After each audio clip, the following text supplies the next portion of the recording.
Aile yortusunda Gençlik hem Sport Bakanı'nın sport yarışmalarını hazırladı. Onlar da pay aldı. O aileler anıları aktif dinlenmeyi severler. Один из важнейших праздников у нас в Гагаузии, потому что земля...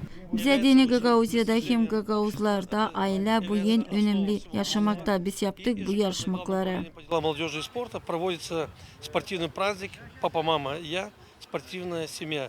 Bu sport yarışmalarında 9 komanda pay aldı. Sağ olsun Komrat hani çağırdı bizi bu праздниğe iletişelim.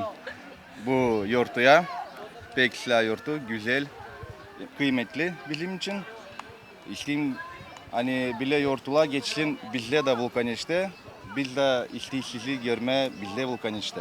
Pek sevindik. Yani bize teklif ettiler bu gelmeye bugün başkentimize Komrat'a. Yense bu yarışmalarda Akbaş ailesi Komrat'tan angısı 67 bal kabul etti. Пришел, увидел, победил. Вы все сами видели, конечно. Спасибо всем, спасибо, что освещали наше событие. Çok sağ olunuz anne, siz bizi tuturdunuz. Biz savaştık, koruyunuz kendi ailenizi hem sportla zanaatlarınız. Хочу пожелать всем, чтобы любили, ценили и не забывали заниматься спортом.